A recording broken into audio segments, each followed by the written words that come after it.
Yan, hapon na tayo. 4 o'clock na. Magko 4 o'clock. Quarter to 4. Yung mga nakis namin na yan. Hindi na sila sasama. Hindi na sila sasama. Dito na lang sila kasi may gagawin si kuya. So yan yung mga karga. Mami. Amis da ka kanyan. Wow, amis kayo ng asawa ko kanina. Oh. Ano ba yan? Ano ba yan? PDA na. PDA. Oh. Ano na kami, magkakarga na kami ng mga gamit sa sasakyan. Hatid natin siya. Mga luggage ni Mami.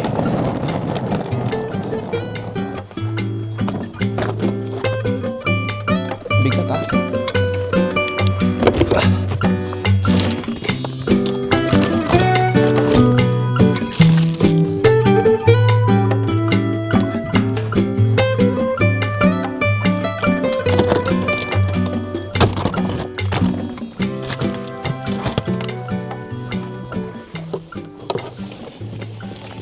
Ayos.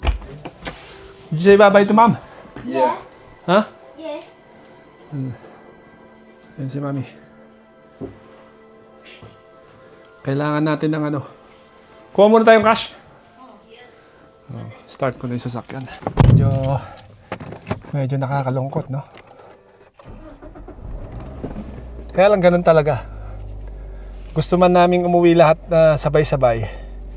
Unang-una may pasok. Tapos, pwede naman kami magsabay-sabay din.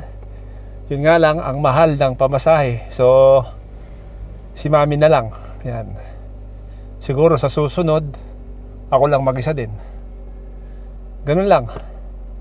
Hindi tayo pwedeng magsabay-sabay na dahil yung mga bata kayo malalaki na tsaka ang mahal ng pamasahe. Mahirap namang ubusin ng savings mo dahil lang sa gusto mong mag-holiday ng sabay-sabay, di ba? Mahirap din. Nun tayo.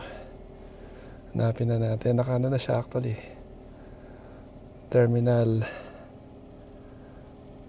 Heathrow Terminal Parking. Terminal 4 tayo. 38 minutes. Mas maganda ng mas maaga kasi Sabado ngayon. Hindi ko alam kung may traffic o wala. Pero ayon sa map, mukhang wala naman. So mag-e-M4 tayo. Yan.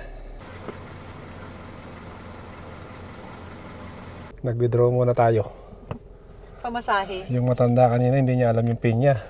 Anong ginawa niya? Hindi ko alam. Ano siya, tinatry pa rin niya. Mabablock yung card niya yan. So biyahe na tayo. Takto alas 4. O siya. Sana hindi traffic. Siguro iniisip mo hindi ka na makakawin. No? Oo, syempre. Nawalan ka na ba ng pag-asa? Hindi naman. Kaso, syempre hindi mo alam kung anong mafe-feel mo kung makakakuha ka ba ng ibang ticket or i-rebook mo na lang siya o wala akong gagawin. Pero yun pa man, at nagpapasalamat ako kay Agatha, friend ni Binay. Thank you so much sa route na sinabi nyo para magre-route ng trip. So, ayun. Medyo, talaga siya, subok. Challenging talaga tong trip na to. Imagine parang, nung mga last 2 months, ang saya-saya, excited ka na, binibilang mo yung months na malapit ka na ako. Yun yung pinakamasarap na feeling actually ng ano eh. Oo, yung nagbibilang ka ng days or yun nga, yung mga first 2 months pa ng 2026. Tapos nung mga last week na ng February, biglang nag-iba yung yung hip na nga. Parang ano ba to?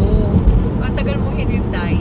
Although parang 6 months ago, di ba? Doon lang natin pinlan. Pero yung ticket kasi nabili na ng November, December, January, February, March. So may parang 4 months to go. So hindi naman pala 6 months.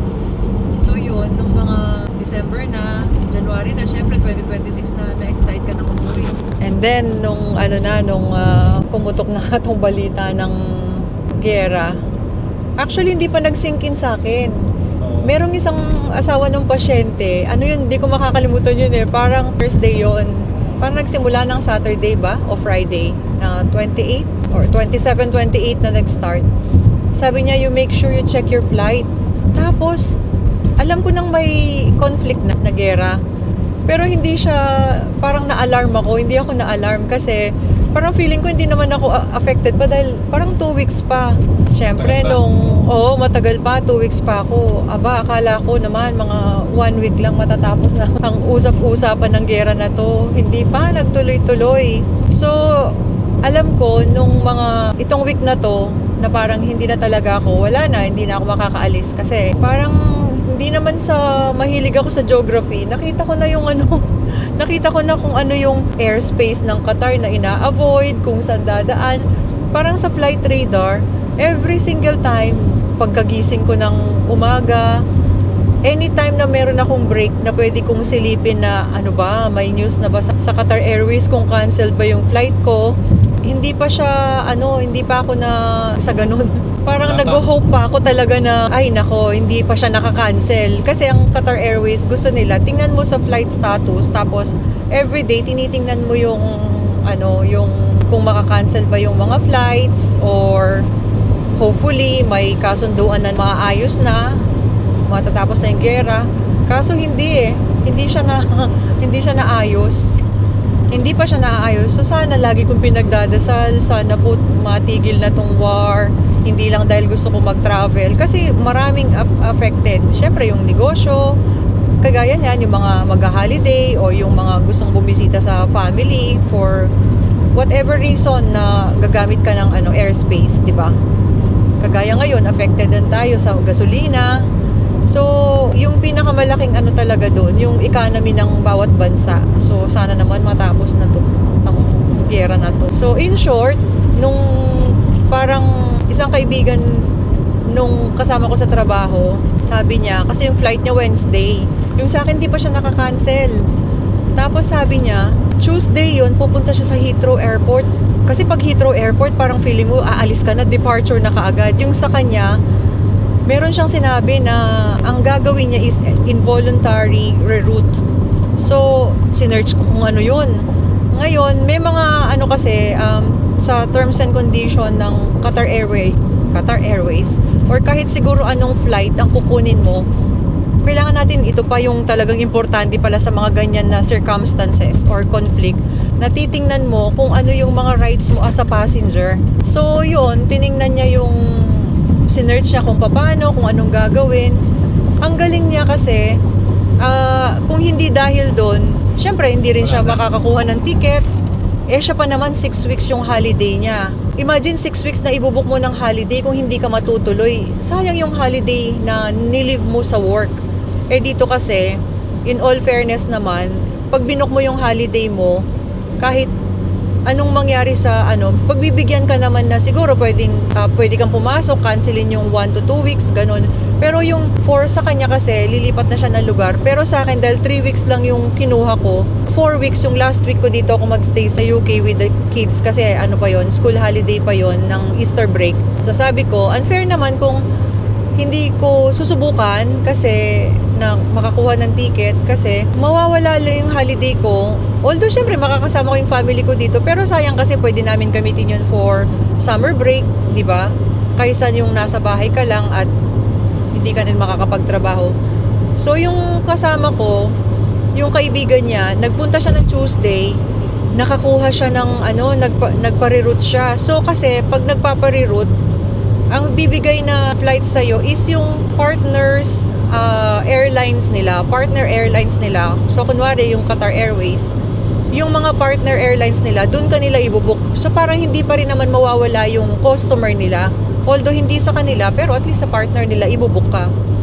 So, nagkaroon ako ng pag-asa nung si Agatha, nakakuha siya ng Agatha, hello! Enjoying the Philippines na yun.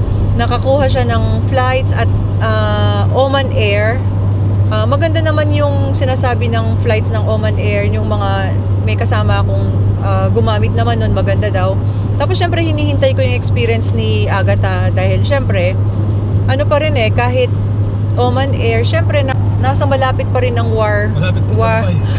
malapit sa war area, sa region. So hindi naman siya ganoon. Parang gusto mo rin na parang, Diyos ko po, sana po safe po yung travel niya, yung travel ko, yung lahat ng passengers na nasa airspace ngayon. So, yun yung mga dasal natin as ano, 'di ba? Day by day pag mag-a-approach na yung flight mo.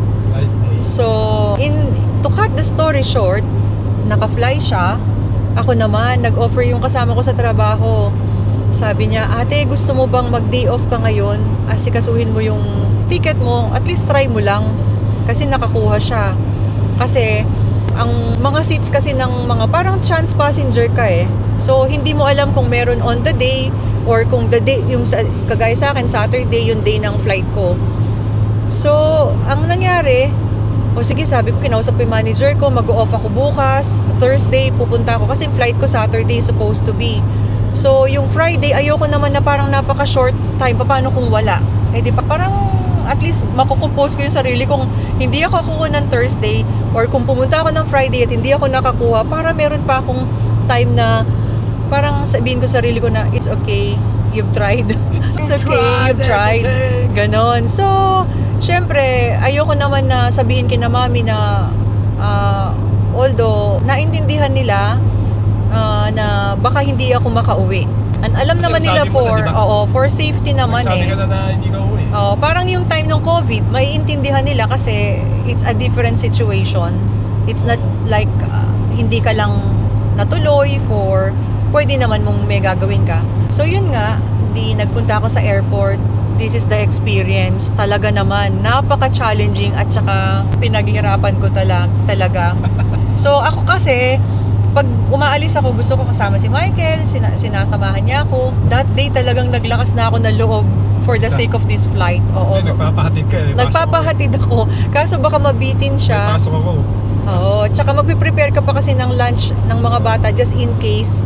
Kasi si Agatha daw, 6 hours siyang nagstay sa Heathrow Airport para at least makaabot siya sa yung sa service sa help desk nila para ma-cater siya.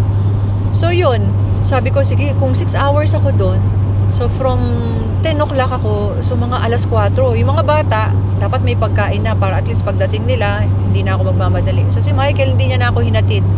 Sabi ko magre-rail air na lang ako to Heathrow. Ang pupuntahan ko is Heathrow Terminal 4. Nandun yung head office main office ng Qatar Airways dito sa London. Sa Heathrow. Ang reason bakit ako pupunta sa Heathrow kasi nung na-cancel yung booking ko ng Wednesday, sabi ko sarili ko parang sige nga, subukan kong tumawag. Kasi pag tumawag ka sa contacts nila or customer service nila, walang sumasagot. Endless call and call. Kasi nga, naintindihan mo naman kasi sobrang dami ng pasahero na gustong mag-rebook, mag-reroute, or mag-refund. Yung mga ganun na option. Ako hindi yun yung parang gusto kong gawin. Parang subukan ko nga din magpa-reroute. Kasi nung nagtitingin ako ng flights, kung sakaling magre-refund ako, imagine yung from 400 pounds na flight, 1,005. So parang triple. Parang yung ticket ko na book ko lang ng 730 plus nag-book kasi ako gusto ko ng seat na gusto ko, umabot siya ng 970. So sabi ko 70? Ay 920, sorry. 920 yata siya. Ngayon sabi ko, hindi ko na ma-afford na magbibigay pa ako ng 600 pounds for 1,005 na flight. Sabi ko siguro maintindihan naman ako ni mami ko. So, parang isang pamasahe na ulit ng isang tao sa amin pag mag-holiday eh. So, ang ginawa ko talagang nagpunta ako sa Terminal 4. Wala siyang Terminal 4 na bus, ang Rail Air. Terminal 5. Ang turo kasi sa akin, Terminal 2 or 3. Tapos mag-Elizabeth Line ako. Free naman yung train. Bababa ako sa Terminal 4.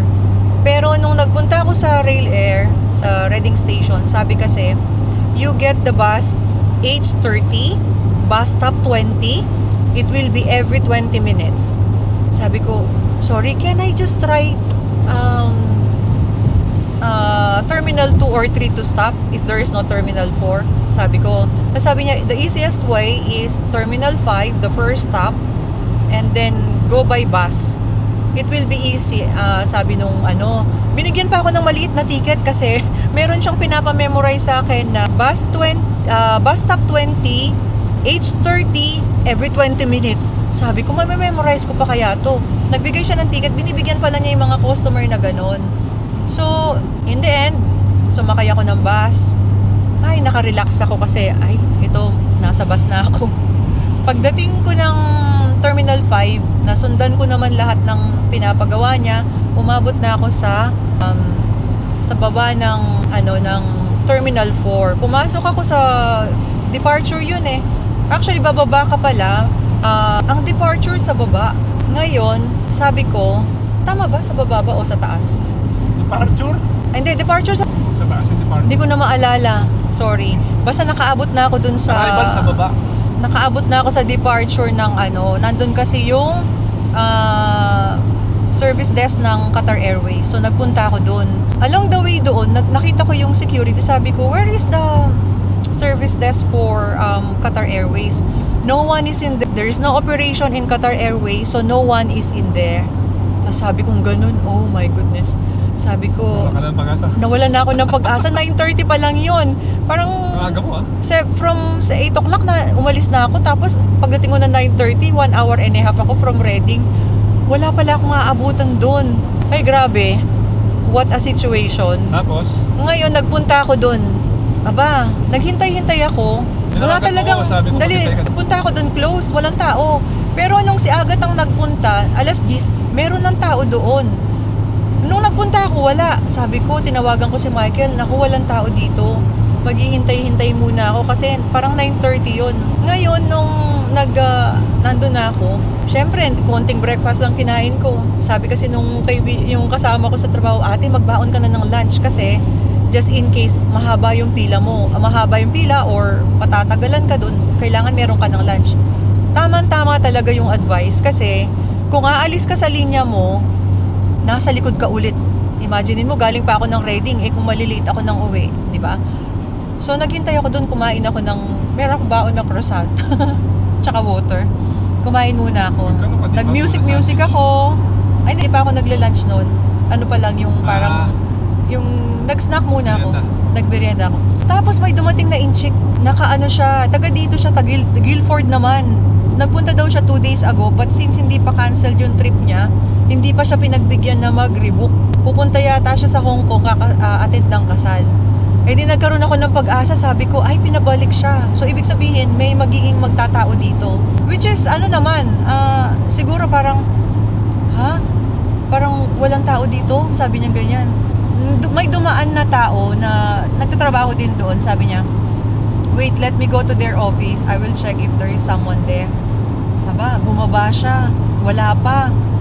Ano pa lang yun? Parang 9:45. Di sabi niya, I think you have to come back midday because they have flights tonight from 10 o'clock. So they will be coming here to serve the customer, sabi niya. Eh di, nagkapagasa na naman ako. Umalis yung inchik. Umalis na siya. Ako nandun pa rin ako. Nag-charge ako ng phone. May charging station. Di, ako doon. Nung mga 10:10, may dumating na babae. Binubuksan niya yung booth ng pag-check-in, yung self-check-in na parang mga booth. Tapos biglang umalis. Hindi siya napunta doon sa mezzanine kung saan yung service help desk nila. Wala. Ngayon, pumunta siya doon sa malapit sa parang 126 na booth na naman. May binuksan siya, umalis. Aba, hindi na naman bumalik. Eh sabi ko, maghihintay pa ako dito. Total, meron naman akong kasama mamaya. Tumayo ako niyan sa harapan ng mezzanine kung saan sila, meron parang lounge. Yung mga, dumaan ako. May dumating na, parang Nigerian. Sabi niya ganyan, oh, no one is in here. Sabi niya, they told me to come back today because my flight is tomorrow and they said they will book me today. They will book me and they'll sort my flights. Aba, 3 na kami, hindi nagkapag-asa na ako. Tumayo na ako doon, hindi na ako umalis. Kasi pag umalis ako, mauuna siya. Ngayon, may dumating na naman. Mga 7 siguro kami. Ngayon, may tumawag na. Nakakatawa pa kasi itong Nigerian na nagpunta doon. Or African siya. Nakita niya yung 2 pulis na may 2, yung sniffing dog, na nagroronda doon. Tinawag niya, sabi niya ganyan, nagsabi yata siya na parang bakit walang tao dito? They're supposed to be working. Which is ako, hindi, kung ako yun, hindi ko sasabihin yun. They're supposed to be here. And then what time is it now? It's ganito, naririnig ko siya, nakikipag-argue siya. Siguro yung police, tinawag yung mga staff ng airport. Sinabi, bakit wala nga naman tao, alas 10 na. Ano bang oras yung office nila nag-i-start? In short, may dumating na isa. Ngayon, takbuhan kami. Sabi nung lalaki na naka-business trip naman dito sa UK, na-delay na siya. Sabi niya, she's the first in the queue. Yes, I was here since 9:30. Sabi ko, okay, you queue up now. Nasa unahan ako. Ngayon, ang tagal ni madam, hindi niya mapasok yung password niya sa laptop niya. Half an hour siguro. Humaba na yung pila, siguro nagdagdagan pa ng 2. Parang 11:30 na. Pinapasok niya yung pin niya ng parang half an hour. Ewan ko, apparently, sabi nung tumawag ng police na customer din, sabi niya, actually, she was here since Sunday. She's the only one sorting all these flights. Siguro, alam niya na marami naman siyang gagawin. Wala siyang pressure, no rush, ganyan lang. Alam naman niya gagawin niya na araw-araw itong ginagawa ko. Hayaan mo maghintay ito mga to. Eh, syempre, hindi ka naman mainis kasi nakikisuyo ka na. So, in short, tinanong niya ako, sabi niya, where are you going? Hindi pa siya nakaka-log-in. Sabi ko, my flight was cancelled and I'm supposed to be flying to Manila, actually to Clark International Airport on Sunday. Oh, ganyan na kagad siya. Wala pa siya nakikitang flight. Oh, it's difficult to get a flight to Clark, sabi niya. Very limited. Alam ko naman, yung mga partner airlines nila na Cathay, Asiana, sobrang mahal, 2,004 ang ticket. So, syempre, sasabihin na nila yon kasi gusto nilang ilagay ka sa partner airlines nila. Ako naman, okay lang. Basta safe akong makarating. Basta makarating ka. Yun nga, makarating ako. So, binook niya na ako. Sabi niya, do you want to fly tonight? Do you want to go tonight? Tapos sabi ko, ano ba yun? Thursday. Parang wala sa plano. Tapos sabi ko, I'm sorry, but my original plan is on Saturday and I have to, I have children and I have family. I have to sort them out first. Oh yeah, I understand that. Sabi niya, di, may ano na ako. Okay, I'll find you one. What about tomorrow? Sabi niya, ganyan. Nag-ano pa rin ako. Ano ba, gagrab ko to? Kasi kung baka wala sa Sabado, ganito, baka ibigay niya. Tapos sabi ko, can you please check for Saturday? Ayun. Sa awa ng Diyos, sa lahat ng dasal ko, salamat sa mga advice na magpare-route at sumubok pumunta sa Heathrow, Qatar Airways office sa departure, ay nagkabunga ang aking pinaghihirapan. So ayun, nakakuha ko ng flight, ang Oman Air. So I just pray na maging safe ang travel at lahat kami na nasa flight mamaya. At saka sa lahat ng nagta-travel, lahat sana safe. Yon. So, parang kung tatanungin mo ako ngayon, happy ako. Pero mixed emotion kasi parang hindi siya ganun ka-exciting na yung araw-araw na iniisip mo na parang, ay, aalis ka na. Alam mo sa trabaho, parang may kasama kasi ako na bukas sa Sunday alis bukas. Singapore Airlines ang kinuha nila. Syempre, hindi mo naman alam yung uncertainties ng mga ganito. Singapore parang din. Oo, walang problema. So, sabi ko, sana oo nga, no? Sabi ko, but anyway, kung ano man yung magiging plano ni Lord, ganun, sabi ko na at least I want to, travel safe. Yun lang, at makarating sa destination ng safe, kung sa Muscat man yan, or sa Manila man yan, sana safe yung travel ko. Siyempre, yung family ko excited na, ayan, hello airplane. Lumilipad siya. Sana po Lord, keep them safe. Ayan. Ayun siya. O, mamaya ako na dyan. Malapit na tayo sa Heathrow. Ayan. So, napaka-memorable actually ng trip na to kasi Mommy's 80th birthday this coming next Thursday. So parang in life kasi hindi na yung material na bagay na hinahanap natin. Yun na yung parang reward mo to show them your love and care na habang nandito pa sila sa atin, kasama pa natin sila. Kasi you cannot say na syempre, to be honest, si Mommy tsaka si Daddy, meron na silang mga medical condition, hindi na sila tatagal ng matagal. or syempre hindi mo alam yung hanggang kailan sila mabubuhay. At least parang na-try ko, pera lang yan, di ba? So, para sa akin, makita ko sila na happy sila, hindi yung uwi ka sad or uwi ka ng holiday. Like what happened to me? Oo. Although, syempre, hindi naman yun hindi naman yun yung parang Terminal 4. reason natin. Gusto ko lang siyang makita at kasi nag-expect siya. Hindi naman niya in-expect talagang uuwi ako nung mga 5 months, 6 months ago. Hindi ko sinasabi sa kanya kasi syempre financially hindi naman ganun kamurang umuwi. Pinag-iipunan, pinagpe-preparean. So, ang masasabi ko lang na nagpapasalamat ako at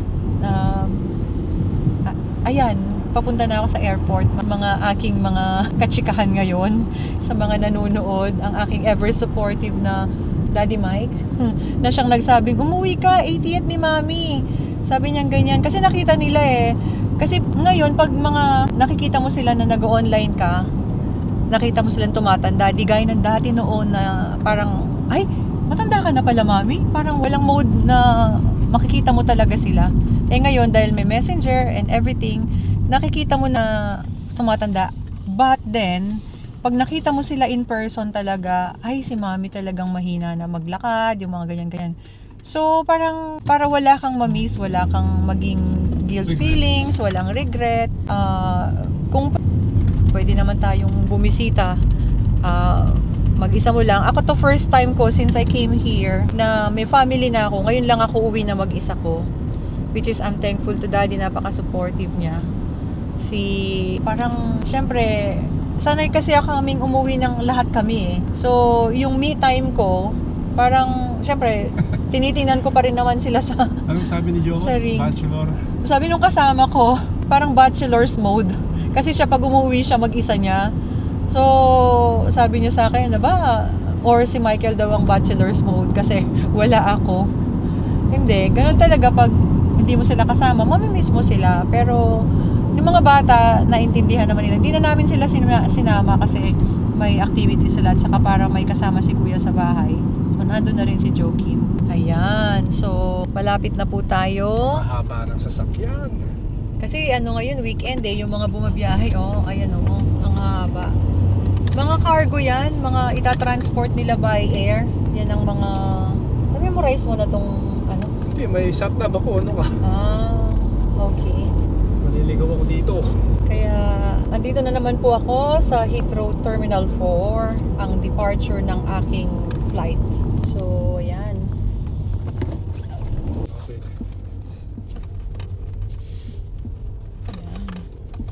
Ayan, dyan ang departure ko. So, dito muna ako i-drop off ni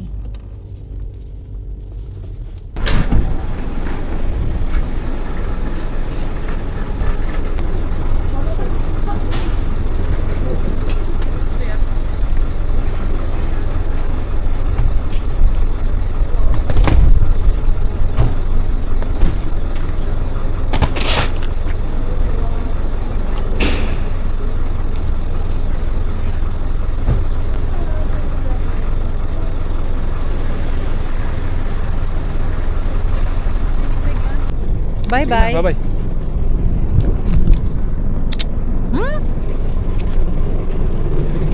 Dito ako dadaan. Ayan. Pwede na dyan. Pedestrian ka na. Thank you, Dad. Sige, ingat. God bless.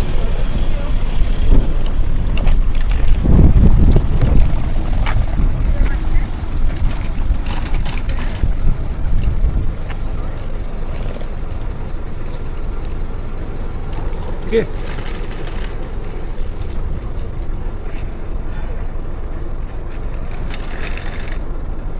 Ayan.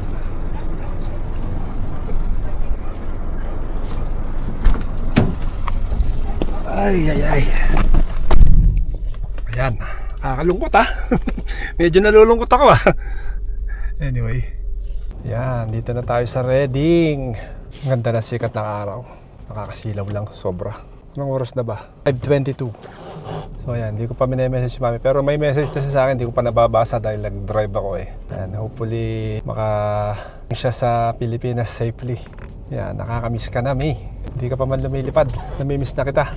So ako ang magiging single parent for 3 weeks. Yung first week may pasok pa ako habang pumapasok pa yung mga bata din. Yan. So anyway, malalaki naman na sila ng konti. Kahit pa paano pwede ko nakasahan si Kuya. Basta't meron lang nakahandang pagkain, okay na ako doon. Alam na ni Kuya yung gagawin niya. So yan, mga isang linggong ganon. Tapos wala akong pasok ng 3 weeks. Pwede na. Ako naman na magpapahinga ng 3 weeks. So kahit nakasama ko yung mga bata, naka-holiday ako doon. Yan. Kaya nga kung hindi matutuloy si Mami, hindi maganda dahil masasayang yung annual leave niya, masasayang din yung annual leave ko. So mas mabuti nang makaalis talaga siya. Hindi lang yun, syempre may reason talaga kung bakit siya uuwi. Dahil nga yun, 80th birthday ni Mami. Para naman makapag-celebrate siya, di ba? Malapit na tayo. Patayin na natin yung maps. Yan. Thank you, Lord.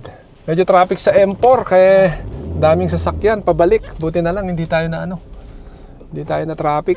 Dire-diretso lang yung biyahe natin. Yan. Yung mga bata, relax lang. Susubukan ko maging single parent for 3 weeks. Kasi nung umuwi ako, siya rin yung mag-isang nag-look after sa mga boys. Kaya ngayon, it's my turn naman. Ang magiging sitwasyon talaga namin habang nandito kami, siguro magiging ganito. Kasi hindi na kami pwedeng umuwi talaga ng sabay-sabay. Yun nga, alam nyo naman ang reason. Unang-una, mahal. 4 kami kaagad.